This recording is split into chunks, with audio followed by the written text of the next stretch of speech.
साथियों नमस्कार and welcome to study centre for all. So now देखिए, अब लग ये रहा है जो इसराइल ईरान अब तक वॉर चल रहा था, इसमें अब रशिया की एंट्री हो सकती है।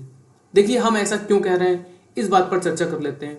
और हाल फिलहाल में जो एक आर्टिकल पब्लिश हुआ है ना, जिसमें ये दावा किया जा रहा है, मतलब ये आर्टिकल इसराइल के ही एक इंस्टीट्यूट के द्वारा पब्लिश किया गया है, उसमें ये दावा किया जा रहा है कि जो एयर स्ट्राइक हाल फिलहाल में इसराइल ने ईरान पर की थी, मतलब मैंने लास्ट वीडियोस में कवर भी किया था उसको कि किस तरीके से इसराइल द्वारा एक, मतलब जिसको कह सकते हैं कि अब सडन एयर स्ट्राइक ईरान पर की गई और काफ़ी हद तक ईरान को जिसे कह सकते हैं हम कि डैमेज दिया गया। ठीक है, देखिए यहाँ पर एक इंस्टीट्यूट है, institute for the study of war ISW, ये इसराइल की ही एक इंस्टीट्यूट है। इसके द्वारा दावा किया जा रहा है कि द IDF अटैक्ड 3 और 4 S-300 साइट्स। अब देखिए यहाँ पर जो S-300 साइट्स है ना, सबसे पहले मैं आपको बता देता हूँ S-300 ये है एक air defence system, means surface to air defence. Surface to air मतलब ये सतह से हवा में मार करने वाला एक एयर डिफेंस सिस्टम है, जो कि डेवलप किया गया है किसके द्वारा? रशिया के द्वारा।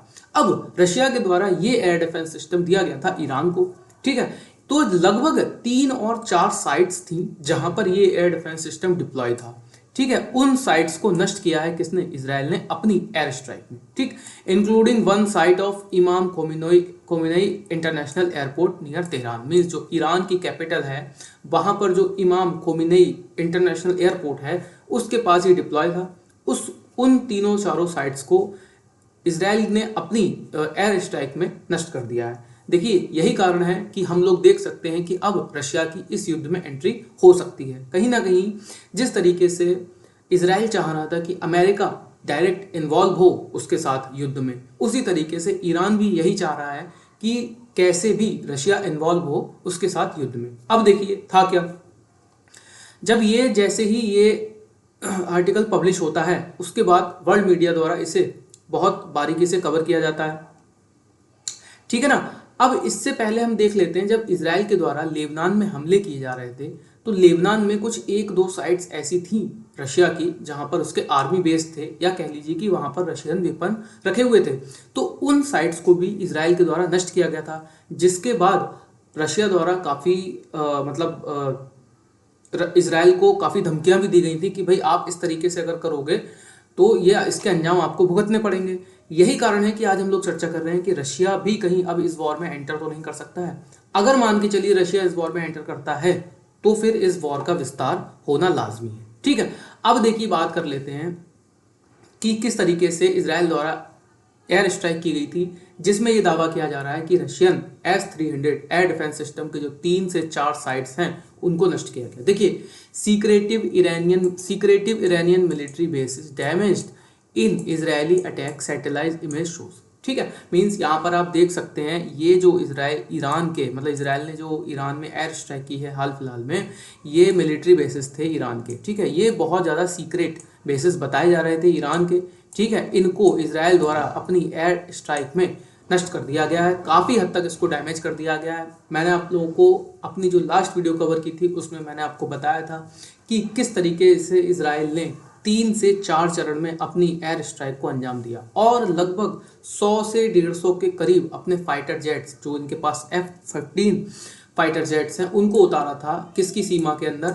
ईरान की सीमा के अंदर। देखिए हुआ क्या था, सबसे पहले अप्रैल 2024 में ईरान के द्वारा इसराइल पर एक बहुत ओपन, कैसे कह सकते हैं कि ओपन अटैक किया जाता है इसराइल पर। ठीक है, उसमें भी ईरान द्वारा बैलिस्टिक मिसाइल्स का यूज़ किया जाता है और काफ़ी हद तक इसराइल को डैमेज पहुंचाने का प्रयास किया जाता है। बट उसमें जो इसराइल का आयरन डोम एयर डिफेंस सिस्टम है उसके द्वारा काफ़ी हद तक इस मतलब उसको नष्ट कर दिया जाता है, काफ़ी हद तक ईरान की मिसाइल्स को। फिर उसके बाद आता है 1 अक्टूबर को भी इसराइल के द्वारा बैलिस्टिक मिसाइल्स द्वारा इसराइल पर ईरान के द्वारा बैलिस्टिक मिसाइल से लगभग 300 बैलिस्टिक मिसाइल से हमला किया जाता है इसराइल के ऊपर फिर से।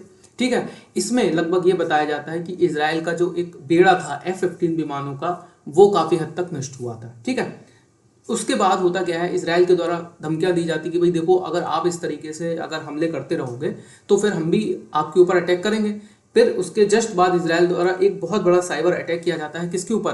ईरान के ऊपर। मैंने आप लोगों को बताया था कि बहुत इंपॉर्टेंट वो साइबर अटैक था इसराइल का जो उसने ईरान पर किया था। उसमें इसराइल ने ईरान की लगभग खुफिया जानकारी सारी चुरा ली थी।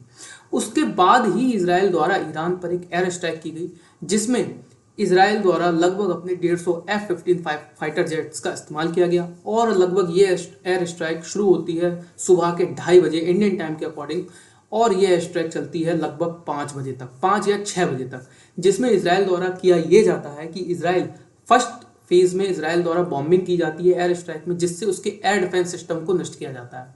देखिए वही बात आई ना, एयर डिफेंस सिस्टम।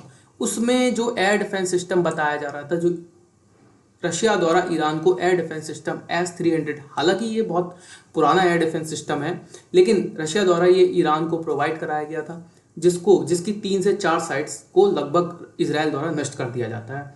अब देखना ये होगा कि देखिए रशिया को जब ये मतलब कान में पहुंचेगी बात, तो उसके बाद रशिया का कुछ ना कुछ प्रतिक्रिया तो निकल कर आएगी अगेंस्ट इसराइल, वो हम लोग देखेंगे। उसके बाद फर्स्ट फेज में जब इसराइल द्वारा ईरान की एयर डिफेंस सिस्टम को नष्ट कर दिया जाता है, देन सेकंड फेज में मैंने आपको बताया था किस तरीके से इसराइल द्वारा ईरान के मिलिट्री बेसिस को टारगेट किया जाता है। ये उस समय फुटेज निकल कर नहीं आई थी क्योंकि ईरान द्वारा कहा जा रहा था कि भाई बहुत ज़्यादा डैमेज हमारे यहाँ नहीं हुआ है, बट अब ये सैटेलाइट इमेजेस बता रही हैं कि काफ़ी हद तक इसराइल ने अपनी एयर स्ट्राइक को अंजाम दिया है। ठीक है, देन थर्ड फेज में जो इसराइल ने अटैक किया था ईरान पर अपनी एयर स्ट्राइक में, उसमें उसने जो ईरान की मिसाइल इंडस्ट्री जो थी, कह लीजिए कि आप एयर डिफेंस इंडस्ट्री जहाँ पर मिसाइल का बहुत ज़्यादा प्रोडक्शन होता था, बैलिस्टिक मिसाइल्स का प्रोडक्शन होता था, उस साइट्स को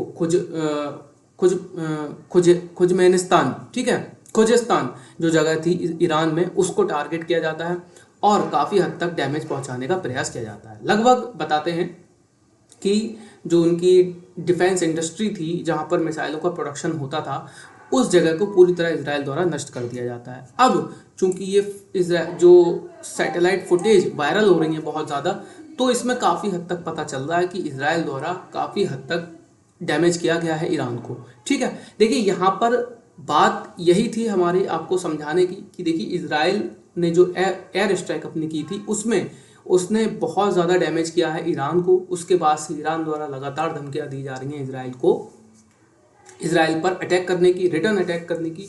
अब यहाँ पर इसराइल द्वारा भी पुनः कहा गया है कि भाई अगर आप फिर से अटैक, हमारी तरफ से अब समाप्त हो गया है, अगर आप फिर से अटैक करते हैं तो कहीं ना कहीं हम फिर से आपके ऊपर अटैक करेंगे।